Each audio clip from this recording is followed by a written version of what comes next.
Hey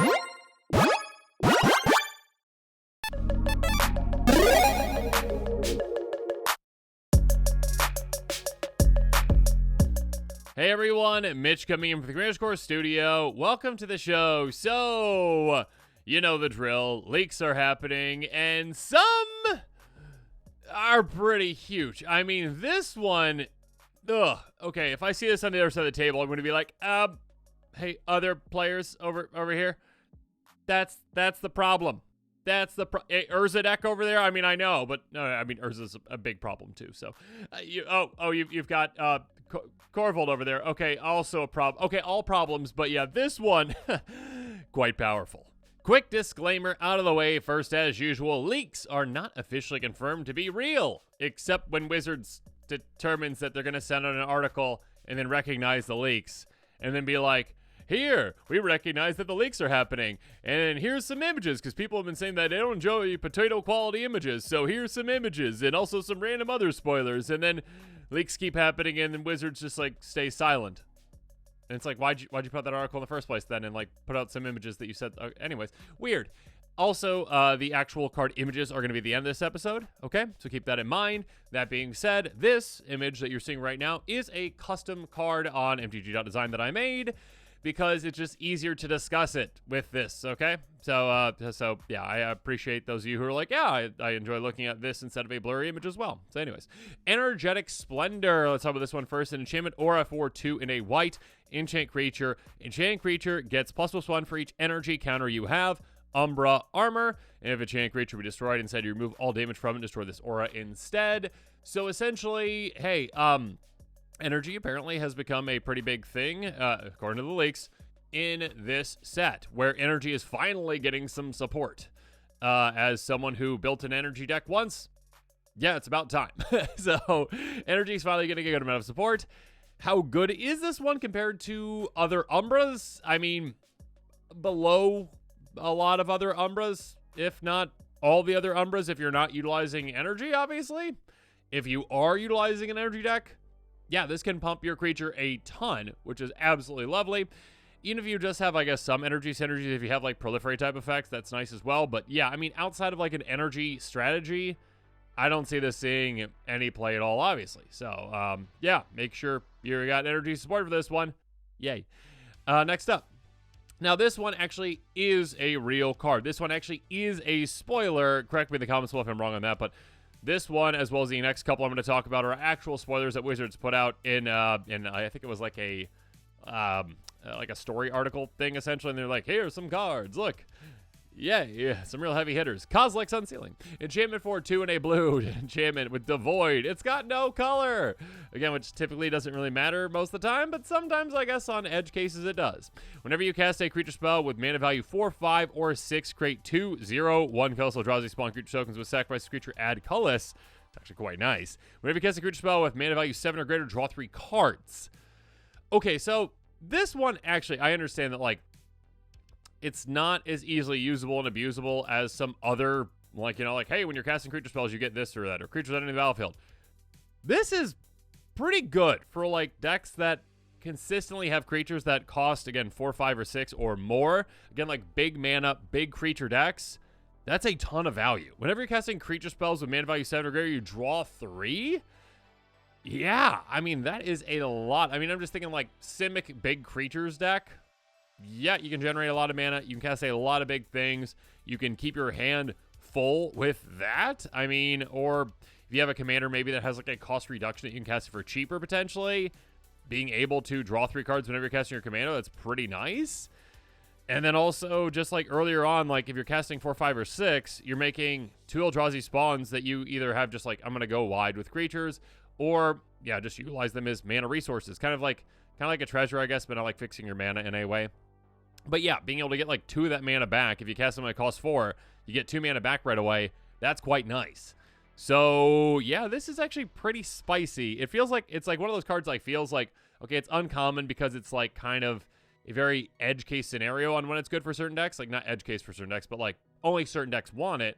But in those decks, it can be a real heavy hitter for you. And once you get down, your opponent's like, oh gosh, okay, that is an absurd amount of value that that player is getting. Obviously, I do want to mention as well, of course, Eldrazi tribal decks will very much like this card because many Eldrazi cost quite a bit. Also, there's certain like Eldrazi spawn things that you can do as well, including maybe a potential leak that we talked about in an earlier episode where, you know, Eldrazi spawn can get Annihilator apparently. So lovely. But yes, and also Eldrazi's, typically the big ones, obviously cost 7 or more or a lot more. Drawing you 3 cards when you cast your Eldrazi is quite nice. So yeah, this one definitely sees play in Eldrazi Tribal as well as like big creature decks too. Moving on. Writhing Chrysalis, a 2/3 Eldrazi drone that is 4 mana in Gruul, but yeah, has Devoid, so it's no color. When you cast a spell, you create 2 0/1 Kelso Eldrazi spawn creature tokens with sacrifice creature and colorless. I do want to mention again, this one does specifically say when you cast this spell. It seems like these days they're being a bit more careful on like, instead of just being like an ETB, it's either like ETB plus cast or just cast. So keep that in mind. It's not just like, oh yeah, I can just blink it and get it again and again and again and again and again. So there you go. Or like create clones of it, that kind of stuff. All right, Reach. Whenever you sacrifice another Eldrazi, put a counter on Writhing Chrysalis. This to me, I mean, I guess in like a deck that maybe wants to like ramp quickly with creatures, yeah, I mean, one that can give you 2 creatures, I mean, 3 creatures, 3 bodies, but 2 that you can sacrifice 4 mana at 4. It's a good way to kind of like ramp yourself quite quickly. So like, I mean, let's just say turn 2, Rampant Growth or whatever. Turn 3, play this, you get 2 extra mana. Turn 4, play your land, and then all of a sudden you're at, what, like 7 mana? So, yeah, you can go quite quickly with the right strategy with something like this. That being said, probably just mostly in Eldrazi Tribal, especially, again, it does say when you're sacrificing Eldrazi, you get, like, counters on it. That's nice. If you have, like, a lot of ways to make a lot of Eldrazi spawn or Eldrazi Scions that you can sacrifice for mana, lovely. This can become quite big. Like, are you really counting on this becoming a massive threat? Probably not. But, yeah, Eldrazi Tribal can definitely consider it. Next up. Corrupted Shapeshifter, a very weird card. Star Eldrazi Shapeshifter with Devoid for 3 and a blue. As it enters the battlefield, becomes your choice of a 3/3 creature flying, a 2/5 creature with Vigilance, or a 0/12 with Defender. I mean, okay, this is probably more like a limited card where I could feel like that would be like, yeah, more like, oh, okay, I can pick exactly what I need for this scenario, and I'm going to hit you with a 3/3 flyer, and that's worth something. Whereas in Commander, it's like, I made a 3/3 flyer for 4 mana. Or I made a 2/5 vigilant creature with 4 mana. No. Now, the only one that I could say, like, would actually have an impact is, like, a 0/12 Defender. Yeah, for, like, those Toughness Matters decks, for, like, Defender decks, for Wall decks. I mean, I guess not Wall, but, you know, Defender decks. Like, Arcadius Strategist, those kind of things as well. Or the brand new one, like the Pride of the Hulk or whatever that is. Yeah, that could definitely be a consideration for this, because a 0/12 for 4, that's a good amount of toughness for 4 mana. So definitely consider that. Anything else, though? Probably not. Is this going to see play even Eldrazi Tribal? I doubt it. Anyways, moving on. Wumpus Aberration. I can't remember what the card's name is. It's like Hunted Wumpus? I think that's it. All right, 6/6 Eldrazi Beast. Let me know in the comments below if I'm wrong on that. With Devoid, so it's got no color for 4 mana in green. When you cast this spell, if colors wasn't spent to cast it, target opponent may put a creature card from their hand on the battlefield with Trample. With Trample. I mean, the creature doesn't get trampled. This is a 6/6 to trample. Anyways, so this is interesting in that, like, yeah, 6/6 for 4 mana. I mean, you just get that these days in green typically. This is obviously a callback to Hunted Wumpus, though, which I believe is just a 6/6. Did it have trample? I think it might have had trample. 6/6 for 4 mana. ETB, I think. I think it was an ETB. Like, I can't remember if it was one opponent or every opponent gets to put a creature into play. But yeah, that's kind of like a group hug type card where you're just like, okay, crazy stuff happens. I mean, I guess not. Yeah, I guess I say that'd be more group hug. Like, the way I like to say when it comes to, like my Feldergriff deck's more like political control, where it's like, I'm helping you, but really I'm trying to win. Versus a group hug's like, hey, chaos happens and everyone gets things. So this could definitely go in that kind of a deck, because you're like, oh, I just won't pay the colorless and then I can give an opponent a creature from their hand on the battlefield. Great. Other than that, I guess maybe an Eldrazi deck could consider it. Like, it is a pretty big threat for just 4 mana, and if you do consistently have colorless mana to spend on it, great. If you don't, probably don't consider it, again, unless you're, like, utilizing, you know, a group hug type strategy. We're doing some chaos things. Moving on. All right, so here we go. Eladamri is back in a big way. Eladamri Corvectol. Let me know if I said that right. Thank you, people. 3/3 elf warrior that is legendary. Yes, can be your commander. For 1 green, you may look at the top card of your library. Anytime you may cast creature spells at the top of your library. pay green, tap two untapped creatures you control, reveal a card from the top of your hand or the top card of your library. If you reveal a creature card this way, put on the battlefield. Activate only during your turn.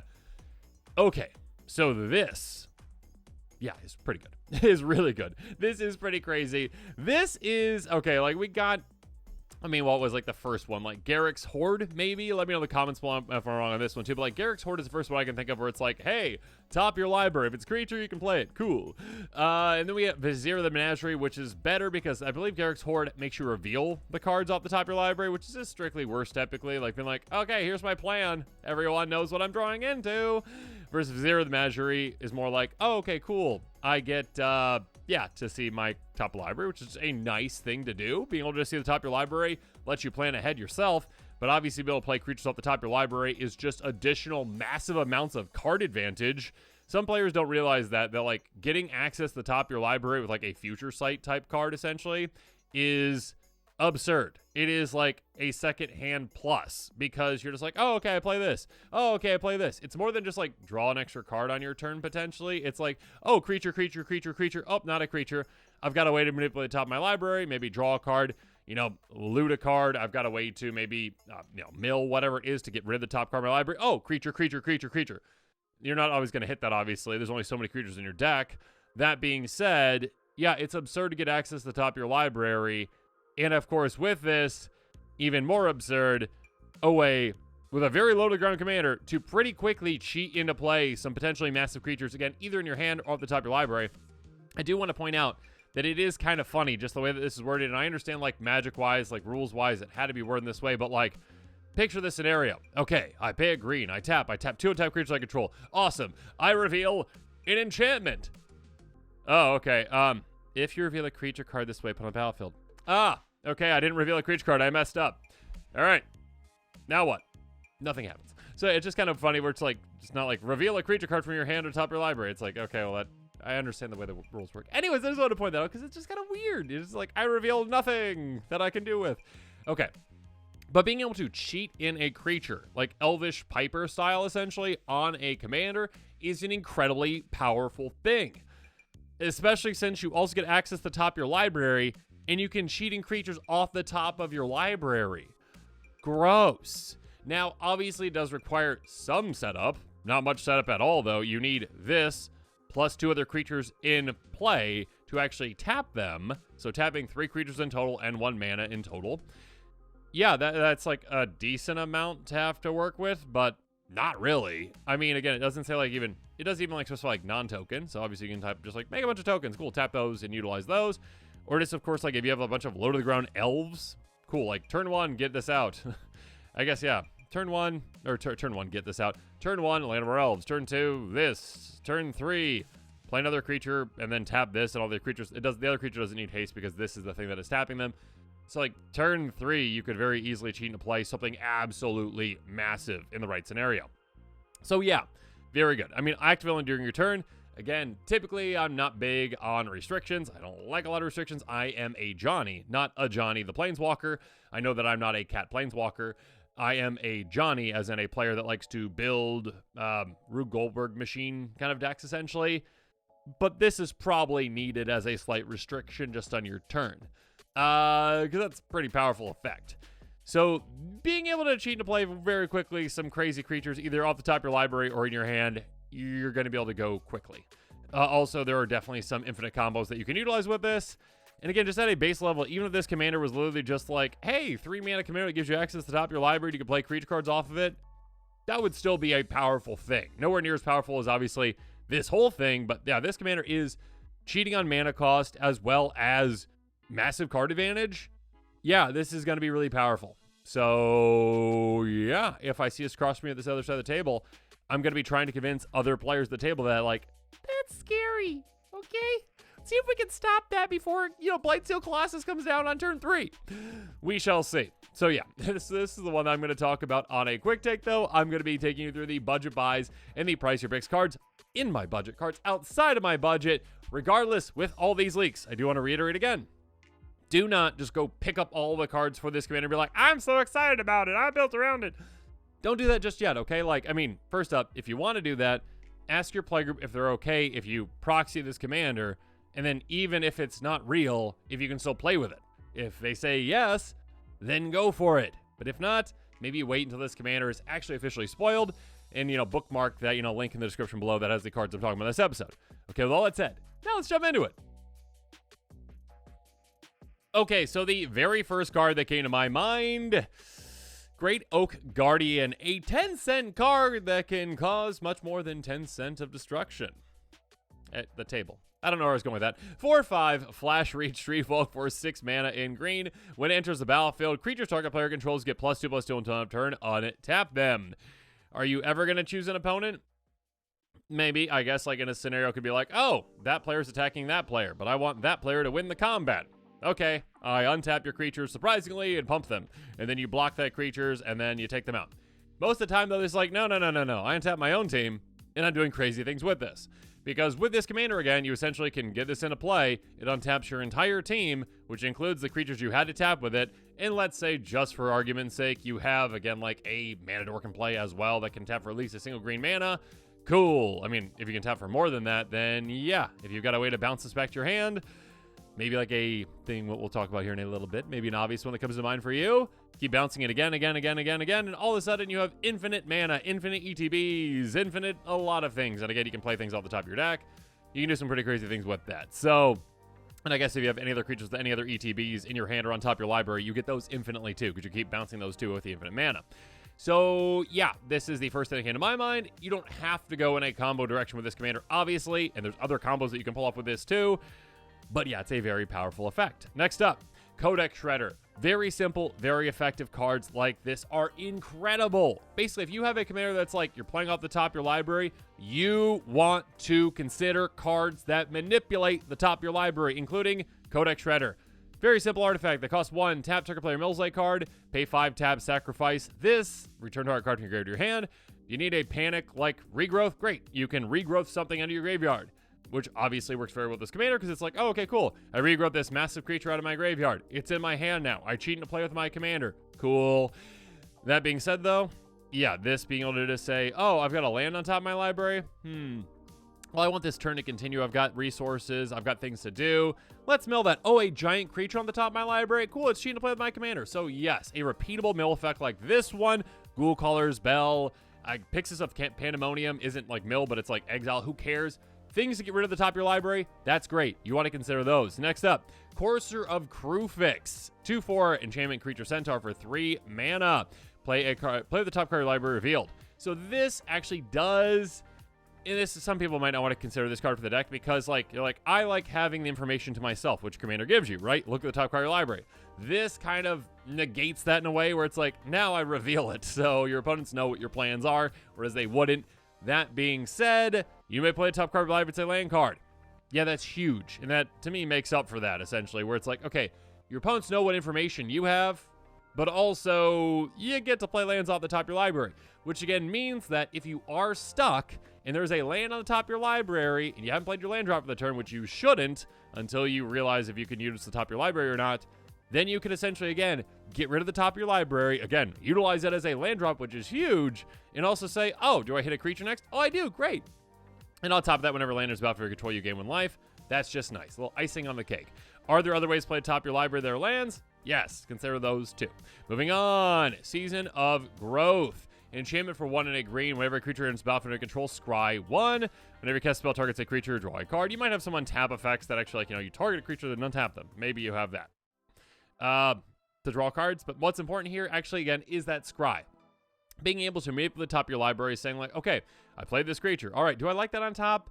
Do I like that next thing on top? No, I don't like it. Let's put it on the bottom. Hopefully I hit a creature instead. So like this can kind of chain itself with your commander in a way where it's like, okay, I play the top of my library. All right, cool. All right, I use my commander's ability. All right, the creature came into play. I don't like that one. Okay, let's move that. Oh, okay, cool. Now another creature on top. I can play that one instead. Now, in a very similar way, Sylvan Anthem. Enchantment for green creatures you control at +1/+1. Whenever a green creature enters battlefield to control, scry 1.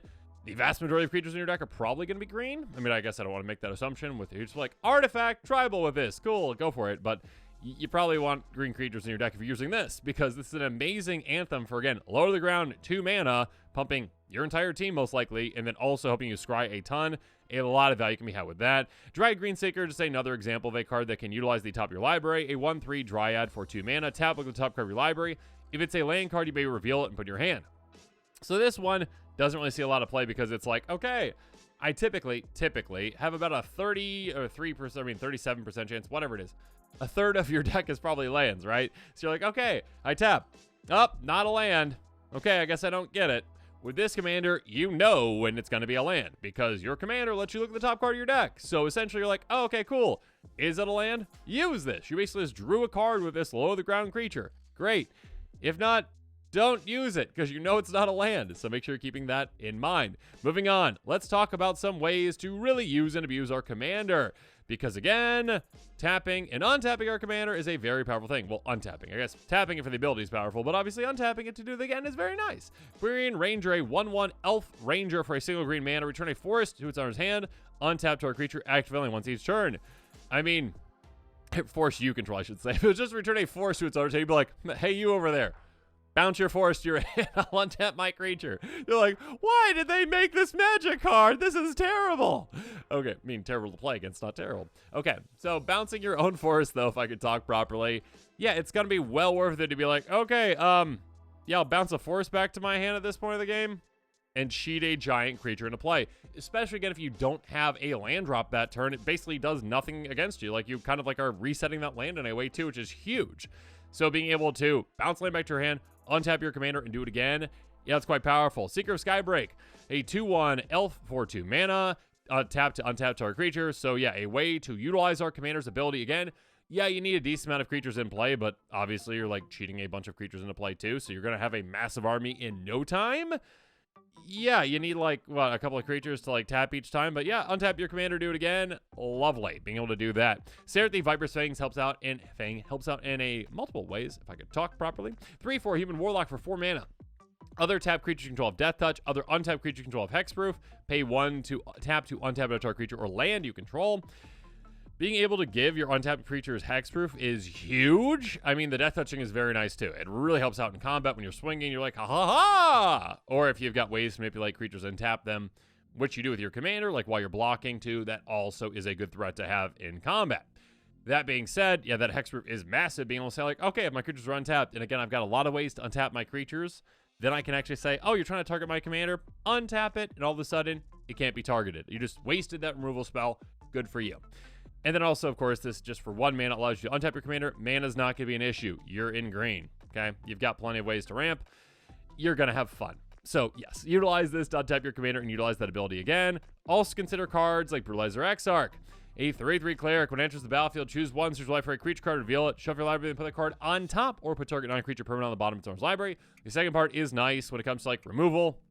Putting something on the bottom of someone's library is, I'm not going to say, like, exactly like exile, but it's basically exile, okay? Like, it's going to be really difficult for them, unless they have a tutor. It's going to be very difficult for them to ever get that again, because, I mean, they're probably going to shuffle at some point, but still, chances are they're not going to draw back into that game versus, like, destroying it. Anyways, that aside, the important part here is, hey, get a creature from your library on top of your library. Great. Yeah, tutoring a creature to your hand, obviously a very good thing, but even the top of your library, basically the exact same thing with this commander, because you're like, oh, okay, my commander's ability lets me just get creatures off the top of my library right into play. So set yourself up with a massive thing. Again, yeah, you could set yourself with a combo if you've got like a lot of tutors, if you really want to do that, Great Guardian style. Or you could just be like, oh, massive creature, like Enray's Forerunners, a 7/7 boar with Vigilance, Trample, and Haste for 8 mana. But with this commander, it's probably just 1 mana plus tapping creatures. When it enters the battlefield, other creatures you control get +2/+2 and gain Vigilance and Trample on turn. When it comes to like massive creatures with this commander, not saying you shouldn't consider ones, and I'll bring up some in here a little bit that don't have like, not that you shouldn't consider ones with cast triggers, but ETBs obviously are going to be easier for you to use and abuse because your commander is cheating them into play. It's not helping you cast them. So like you still get this ETB, you wouldn't get like a cast trigger requirement. That being said, yeah, pumping your creatures +2/+2, Vigilance and Trample, that's quite lovely. Moving on, Terastodon. Yeah, of course, like a giant 9/9 elephant for 8 mana is pretty disgusting. That also has, hey, when it enters the battlefield, you may destroy it to 3 target non-creature permanents. For each permanent, put a grave this way. Its controller creates a 3/3 green elf creature token. Ouch. So yeah, you can destroy a lot of things with this. Very easily usable and abusable ETB. And here's the thing. Just think about this scenario, which I don't recommend, but could happen. Land of Elves, turn 1. Turn 2, my commander out. Turn 3, play another creature, tap my commander, and then those 2 creatures, and then all of a sudden, I cheat into play a Terrastodon, either from my hand or off the top of my deck, and then I destroy that player's lands. Yep, that player's out of the game, basically. You just... that's I'm saying, like, I'm not recommending that path, but and some play groups might frown against that, but technically a legal play, and technically a card that isn't inherently salty, but with that kind of a play, could definitely be salty. Be like, well, look, I turned your lands into 3/3s. You've got 9 power on turn 3. You're doing so good. And you don't have lands and you lose. So, yeah, for most groups, don't do that. Next up, though, let's talk about the pricier picks, and one that will always be pricey. I mean, I can't imagine the day, maybe 50 years from now, Creative Behemoth might be budget-friendly. Maybe it'll be $1, less than $1. Because, like, they printed, like, so many other things. Like, they basically printed this at 4 mana, so why would I use that one? Yeah, Magic's power, creep is just kind of crazy. But, yeah, maybe 50 years from now, this card's just completely useless. Right now, though, it's $26. 5/5 beast with haste that costs 8 mana, enters the battlefield. Creatures you control gain trample and get +X/+X. So after exit of creatures you control. Again, with this commander, you're incentivized to, like, go wide and also go tall because you can cheat things into play, but you also need things to tap with your commander as well. Cheating this into play with your commander is like, oh, okay, cool, ha, ha, ha. Like, you just get massive, and all of a sudden, yeah, you all lose, most likely, because it's a great finisher for you. Next up, perhaps the best thing to cheat into play, though, and if, like, you're building around, like, some tutors with this deck, you might want to tutor this one on top more often than not if you're set up properly. 12/12, Trampling Elder Dinosaur, Galta Stampede Tyrant for 8 mana in green. When it enters the battlefield, put any number of creature cards through your hand on the battlefield. This is one where, like, they limit things sometimes. Like, they they really do over-limit certain things. Like, what's the one that always irks me? The Witherbloom commander or whatever that was, like, activate only at sorcery speed. It's like, why? And then they're also putting, like, cast requirements on some. This doesn't have a cast requirement, and that is just kind of weird.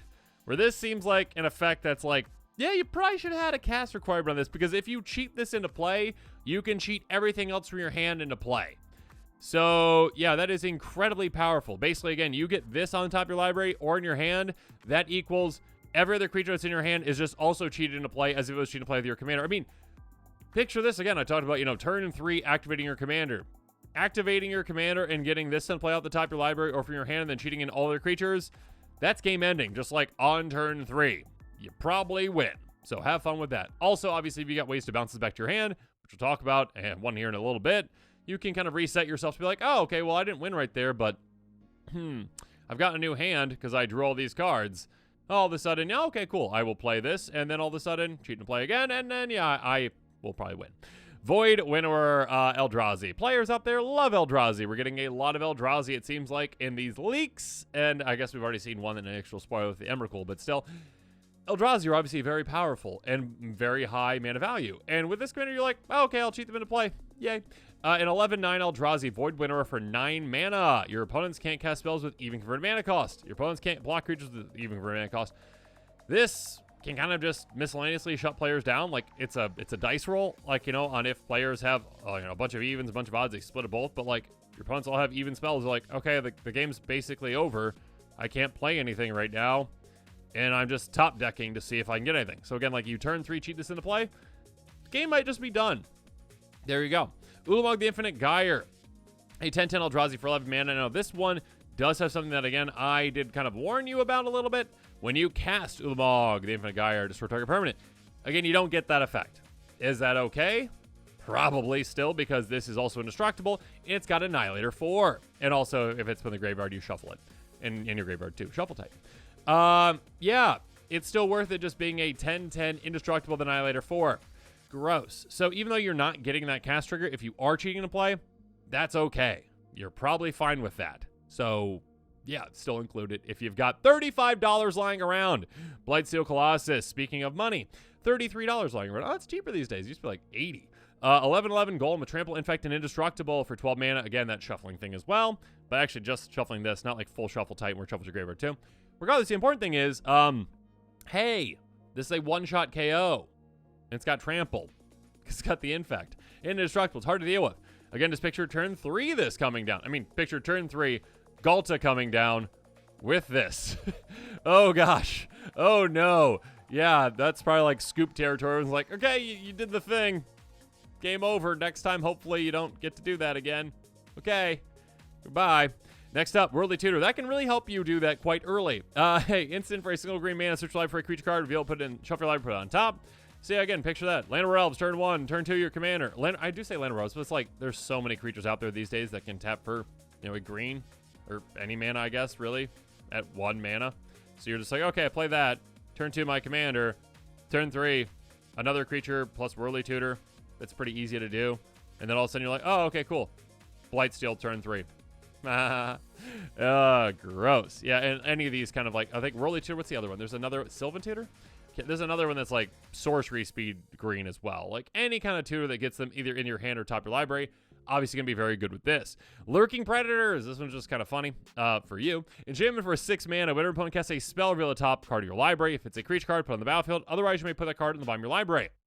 So again, most of the times if you're utilizing this card in a deck that doesn't utilize, the top of your library really, or like have ways to know what it is, it's just like, oh, roll the dice. Like I have a lot of creatures in the deck. Hopefully I hit things.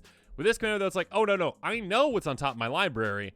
If it's a creature, I'm probably going to keep it there. And I'm going to hope an opponent actually, plays a spell, which they will, right? Opponents have to play spells. They can't just be like, well, all right, the 3 of us can now agree, because that's in play, we just won't play spells. They'll lose if they don't play any spells. So obviously they're going to play spells. And when they do now, you're like, oh, okay, that's a creature. Great. Put that in play. Oh, okay, my next thing's not a creature. All right, well, I'll mill myself with my Codex Shredder. And then, oh, okay, cool. You did that. Okay, cool. Now it's going to be a creature next. So, yeah, go ahead and play your spells. Yay, thank you. So yeah, being able to cheat things into play because you have top of the library manipulation is absolutely huge.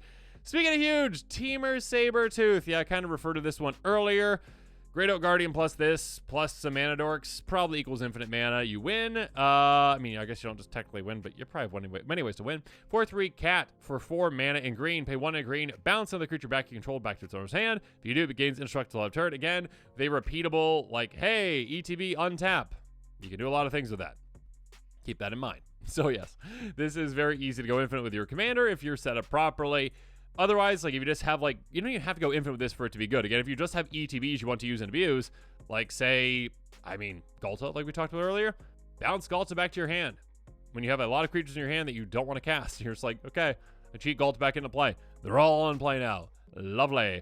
Wirewood Symbiote's a very good one as well. Bounce an elf you control back to its owner's hand. Untap target creature, activate only once each turn. This is a very good one for multiple reasons. Number one, again, yeah, if you have like a good amount of elves in your deck, which you probably do if you're like going like low to the ground, get my commander out super early, have creatures that I can untap or tap with for my commander's ability. Like again, Land of Elves, those kinds as well. Elvish Mystic. Look, I mentioned another one. Bounces back to your hand, untap your commander, do it again. Lovely. But also this can just be, hey, oh, you're targeting my commander, trying to remove it. I don't have a way to protect my commander right now, so I'm just going to bounce it back to my hand because my commander is an elf. Now, keep in mind, you can only activate this once each turn. But if you haven't activated it then, you can save your commander in a lot of scenarios with something like this. But now as this episode is coming to a close, it's time for me to hear from you. So again, let me know what your thoughts are on these leaks. And again, I do want to reiterate again, for like the millionth time in spoiler season, leak season, whatever it is, these have not been officially confirmed. So take everything I've said on the 2 leaks that I talked about in this episode with a grain of salt. The other 4...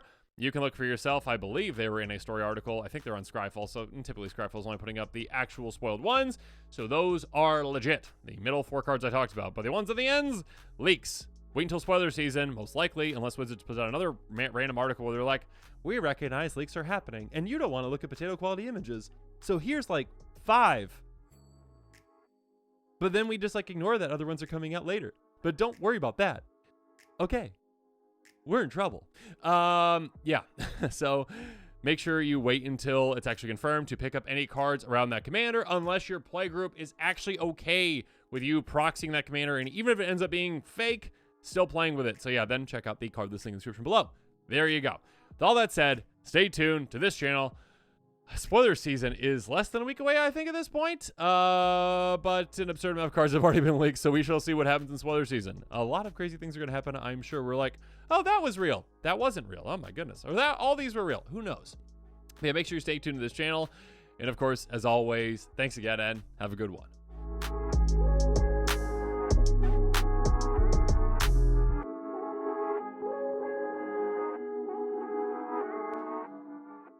This show and episodes like this one are possible thanks to viewers like you. If you're looking for an easy way to help support this show, make sure that you like, share, and subscribe. Also, hit that bell notification icon so you don't miss any new episodes. You can also go check out our playmats and other merchandise at thecommandersquarters.com. We also have a ton of brand new t-shirt designs in stock, so make sure you check out those as well. Another easy way to support this show is with our TCG player affiliate links. So whether you're buying a deck or individual cards, you can use this general link right here or one in the description. And the final way that you can support this show is by supporting us directly by becoming a patron. There are many benefits to being a patron, and I truly couldn't do this without all of their support.